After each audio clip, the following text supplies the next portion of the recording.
Okay, here's a little demonstration how water moves to the equator of a spinning ball. Here's my trusty blue ball, and I have some latitude lines drawn on it. So this latitude line where I have this little green drop of water is about, I don't know, 50, 55 degrees north latitude. Okay, so you'd have hundreds of mile per hour moving water which wants to move straight. The ground is being forced to turn by nature of a sphere. That line, which CriticalThink said, that looks straight. All you have to do is look at it at the right angle. No, the right angle is to look at it from perpendicular to the surface, because it's a sphere. See, they thought and they described it as a cylinder. This is how they made their sphere work.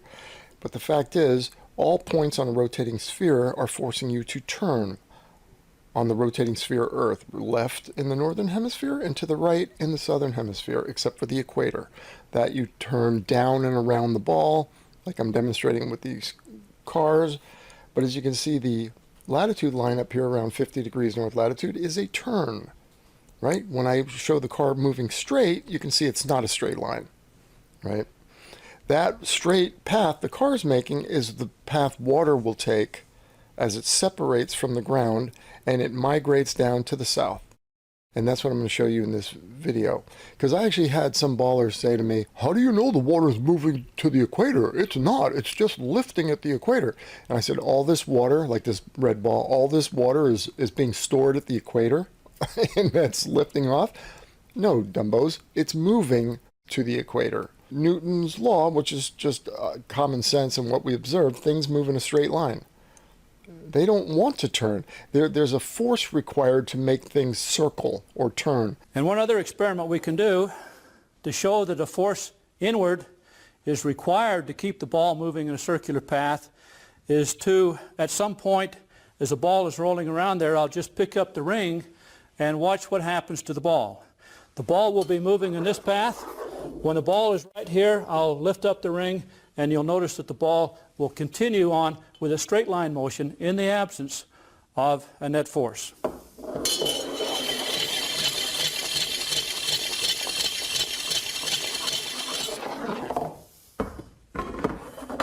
Demonstrating that a centripetal force or an inward force is required to keep an object moving in a circular path. Like these latitude lines on a sphere, and that force that's forcing the ground to turn, and in this case it's a rubber ball, but on the Earth the force is the sphere itself and the ground being bunched up in its ground. You know, although they say that there was an equatorial bulge, there is an equatorial bulge and the ground shifted and moved, but it's in equilibrium, and they may come up with some cockamamie story, but equilibrium just means that it's bunched up. It's moved, it's wedged up against ground in front of it. The equator is bulged up. You know, I talked about that in this video, my last one I put up.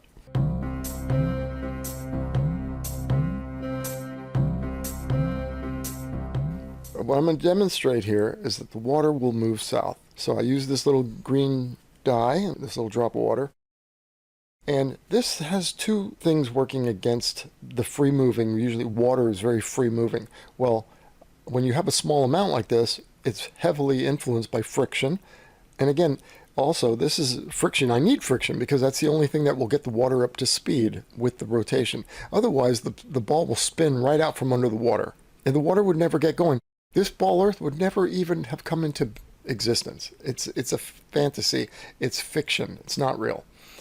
So here, the drop of water is adhered to the ball. So when I spin it, it's getting the speed, so now it has momentum, and it wants to go in a straight line. And the straight line is going to take it on a southern course, right? Another thing it has working against it as far as being free moving, like large bodies of water, anything above a 1/4 inch high will be free moving water because it overcomes the surface tension. Here, it has friction and surface tension are working to hold this water from moving. And I had to use a small drop of water so that it wouldn't just drip right off. So it's a very small drop of water. And one more thing, I oriented the ball so that the latitude line is vertical, so that it shares its up part of the time and it's down on the other side. So when it's up, it would want to slide toward the pole. When the drop is down, it wants to slide to the equator. So in a way, I've neutralized gravity. right? The downward vector, because I have the line lined up with the downward. And so when I spin it, you'll see that the water moves to the equator. Now, I actually had these clowns say to me, and I might have said this already, how do you know the water's moving to the equator? It's water just lifting off from the equator of the ball. You don't know that water is from other parts of the ball is moving to the equator. I was like, really? All this water you think is just being stored on the equator of this red ball? Come on. So here's a little proof that I came up with. Do this yourself. Get a ball, right? You don't need dye. Just use regular water. I use the dye for the camera. That's all, just so you can see it better. But I've done it many times with water over the past year. I just never filmed it or made a video on it. But yeah, the water moves every time it moves toward the equator. So there you go. Proof that you would never see scenes like this when the wind's not blowing, of dead still mirror-like water, because the water wants to separate. The air wants to separate. The air would be doing the same thing. All the air would be moving to the equator, and that equates to wind, right? So as all the other points on the sphere are rotating to the left, they're being hit with air and water moving to the right. So again, you would never see this. And this is right now. They say we're rotating right now. Yet the free-moving water, the most easily moved, the liquid, is perfectly still and not completely engulfing the equator, which it should do, because it's the most easily moved. And air, all our air should be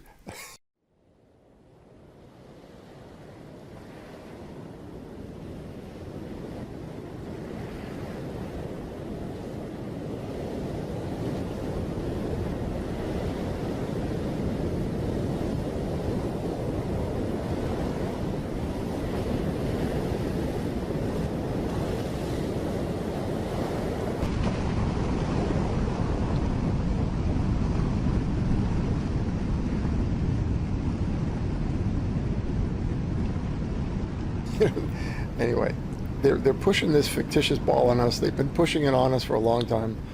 It's not real. And that's it. I just wanted to show you this. And water will move to the equator.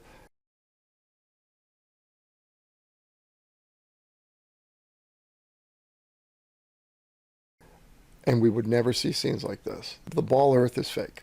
All right. Thanks, everybody. We'll talk to you soon. Bye.